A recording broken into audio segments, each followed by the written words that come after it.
कई बार ऐसा भी देखा गया कि जो मामले जो होते हैं ये ऑर्गेनाइज क्राइम के होते हैं। ऑर्गेनाइज क्राइम का मतलब जिसमें मल्टीपल लोग होते हैं और पूरी प्लानिंग के साथ किसी इंसान के साथ चीटिंग की गई, फॉर्जरी की गई, डॉक्यूमेंट्स में छेड़छाड़ की गई, फर्जी अकाउंट खोले गए या किसी भी तरह से फर्जी दस्तावेज का इस्तेमाल किया, तो ऐसे मामलों में बेल लेना बहुत मुश्किल हो जाता है। पर इसमें आपको फंसाता कौन सा सेक्शन है वो है, तो जब आप एंटीसिपेटरी अपनी बेल लगाते हो सबसे पहले आप देखिए उसके अंदर कि 338 जो सेक्शन है बीएनएस का वो हिट किस तरह से हो रहा है, मतलब कि आपकी उसमें इन्वॉल्वमेंट क्या है। दोस्तों आज अपनी इस वीडियो में हम बात करेंगे ऐसे फॉर्जरी केसेस के बारे में जिसमें कि आपके ऊपर बीएनएस का 338 सेक्शन लग जाता है, जिसकी वजह से पुलिस आपको डायरेक्ट तरीके से अरेस्ट कर सकती है। कोई किसी तरह का नोटिस देने की जरूरत नहीं, पुलिस आपको अरेस्ट करेगी और सीधा जेल भेज देगी। तो इसी वजह से कई सारे लोग ऐसे होते हैं जो कि एंटीसिपेटरी बेल का सहारा लेते हैं। कई बार ऐसा भी देखा गया कि जो मामले जो होते हैं ये ऑर्गेनाइज क्राइम के होते हैं। ऑर्गेनाइज क्राइम का मतलब जिसमें मल्टीपल लोग होते हैं और पूरी प्लानिंग के साथ किसी इंसान के साथ चीटिंग की गई,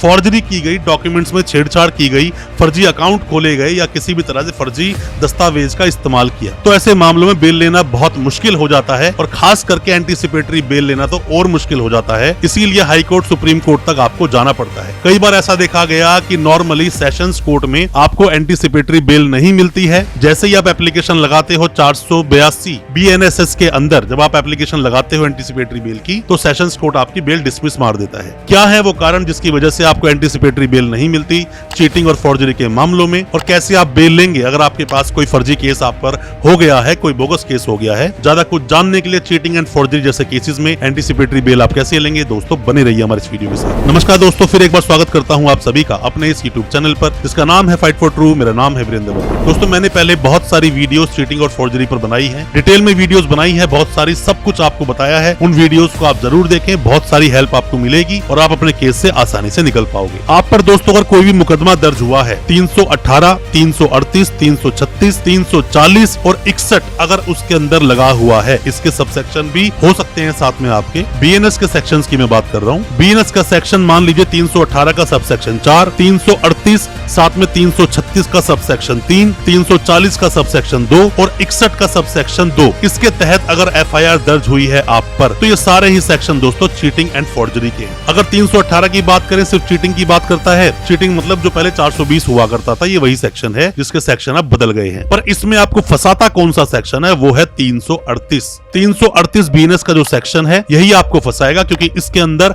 उम्र कैद की सजा का प्रावधान है और साथ में ही फाइन भी आपको देना पड़ सकता है, जिसकी वजह से एंटीसिपेटरी आपकी बेल नहीं होती। होता क्या है कि मान लीजिए किसी भी केस में आपका नाम आया, उसमें काफी सारे लोग थे, मिलकर ठगी कर रहे थे, लोगों के साथ चीटिंग कर रहे थे, फिर चाहे आपकी इन्वॉल्वमेंट कैसे भी रही हो। मान लीजिए कि आपने डॉक्यूमेंट दिए थे सिर्फ अकाउंट खुलवाने के लिए, आपने अपना अकाउंट किसी को यूज करने के लिए दे दिया, उसका कमीशन ले रहे थे, या फिर सिर्फ आप नंबर्स प्रोवाइड करते थे, सिम प्रोवाइड करते थे, ये कुछ भी रहा हो, इसमें आपका नाम तो अब एफआईआर में आ ही जाएगा दोस्तों। जैसे ही एफआईआर लॉन्च होती है या इन्फॉर्मेशन मिलती है, कई सारे लोग वहां से भाग जाते हैं या फिर अपनी अरेस्ट से बचते हैं, और ऐसे में ही वो एंटीसिपेटरी बेल का सहारा लेना चाहते हैं। वो एंटीसिपेटरी बेल लगाना चाहते हैं और लेना भी चाहिए। अगर आपके ऊपर कोई फर्जी कोई मुकदमा हो गया है, कोई भी झूठा मुकदमा हो गया है, तो आपके पास एक रेमेडी है, आपका अधिकार है, आपको जाना चाहिए एंटीसिपेटरी बेल लगाने में, जो कि लगाई जाती है 482 बीएनएसएस का ये सेक्शन है। इसके तहत आपको एंटीसिपेटरी बेल लगानी पड़ती है। ऑर्गेनाइज क्राइम में इतनी आसानी से बेल देते नहीं है, बट सेशंस कोर्ट अगर आपको बेल ना दे तो आपको हाई कोर्ट, सुप्रीम कोर्ट जाना चाहिए। कुछ ना कुछ रिलीफ मिल जाएगा, बट कुछ सावधानियां भी आपको बरतनी चाहिए। सावधानियां क्या है? सबसे पहली बात दोस्तों, जब आप एंटीसिपेटरी अपनी बेल लगाते हो, सबसे पहले आप देखिए उसके अंदर कि 338 जो सेक्शन है बीएनएस का वो हिट किस तरह से हो रहा है, मतलब कि आपकी उसमें इन्वॉल्वमेंट क्या है। सबसे पहले तो कोर्ट में उसी पर आर्गुमेंट करने के लिए बोलिए अपने वकील साहब को। सबसे पहली बात तो दोस्तों यही है। दूसरी बात, आप एक बात को और समझिए कि जब भी आप बेल लगवाते हैं एंटीसिपेटरी बेल, तो जो ड्राफ्ट बनाया आपके वकील साहब ने, मतलब कि जो बहस करने वाले हैं, क्योंकि आपसे बेहतर आपके केस को और कोई जानता नहीं है, तो जब कोई जानता नहीं है तो जो ग्राउंड उसमें बनाए गए वो आपके बताए हुए ग्राउंड्स होने चाहिए। इसीलिए आपको ड्राफ्ट पढ़ना ही चाहिए कोई भी बेल को मूव कराने से पहले, और सारे ग्राउंड्स आप बताइए। बाकी तो जो टेक्निकल ग्राउंड्स हैं वो सब वकील साहब निकाल लेंगे, वो उनका यही काम है, पर आपको उन्हें ग्राउंड्स बताने जरूर चाहिए। और अगर आप सारे ग्राउंड्स बताओगे तो अपने केस से आप आसानी से बाहर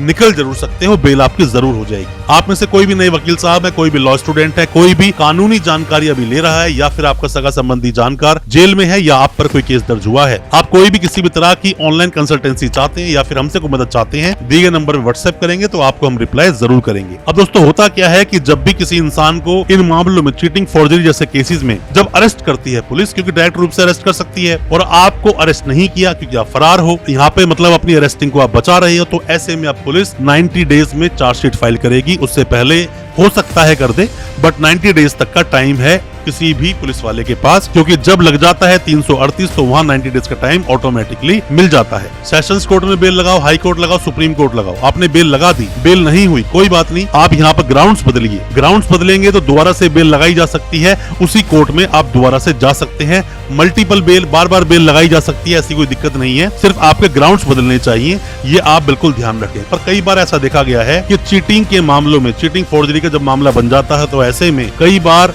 पैसे की रिकवरी के बाद ही बेल दी जाती है, तो पैसे की रिकवरी बहुत ज्यादा मायने रखती है इसके अंदर पैसे की ठगी कितनी हुई। और साथ में दोस्तों एक बात आप और समझिए, जब चार्जशीट जब फाइल होती है तो चार्जशीट में भी आप देख सकते हो, अगर आप फरार हो, 3 महीने से आप फरारी काट रहे हो, तो उसमें भी आप देखिए कि इसमें 338 किस तरह से लगाया गया। अगर नहीं है तो आपके वकील साहब इसी पर बहस करेंगे कि मुझ पर तो 338 लगता ही नहीं, और जब 338 मुझ पर लगता ही नहीं तो मुझे 41A का, जो पहले नोटिस 41A हुआ करता था, अब वो 35 का सबसेक्शन 3 हो गया है BNSS में, कि मुझे तो 35 का कोई भी नोटिस दिया ही नहीं गया। जब मुझे 35 का नोटिस दिया नहीं गया तो इसका मतलब मेरी जो अरेस्ट हो रही है वो भी इलीगल है। तो यहाँ पर भी आप ऑब्जेक्शन उठा सकते हो। दोनों जो जजमेंट आए थे अर्नेस्ट कुमार का, सतेंद्र अंटिल का, दोनों जजमेंट्स का आप हवाला लोगे तो आपकी बेल यहाँ पे जरूर हो जाएगी। पर बार बार मैं आपको बोलता हूँ कि एंटीसिपेटरी बेल लेना इतना आसान नहीं है। यहाँ पर आपके वकील साहब को सारे ग्राउंड्स पता होने चाहिए, अच्छी ड्राफ्टिंग होनी चाहिए, और साथ में ही जब आर्ग्यूमेंट कोर्ट में होती है तो उसमें भी मुद्दों की बात होनी चाहिए। यहाँ वहाँ की बातों से आपको बेल नहीं मिलेगी। ये बहुत टेक्निकल एक मामला है एंटीसिपेटरी बेल का। और इसी के साथ साथ दोस्तों मैं एक रेमेडी आपको और भी दे देता हूँ कि मान लीजिए कि कहीं पर किसी भी तरह से अगर इलीगल मामला चल रहा है, आपका कहीं नाम ही नहीं है, पुलिस बिना इन्वेस्टिगेशन के ही आपको ढूंढ रही है और आपका किसी भी तरह से उस केस में नाम नहीं है, तो आप रिट का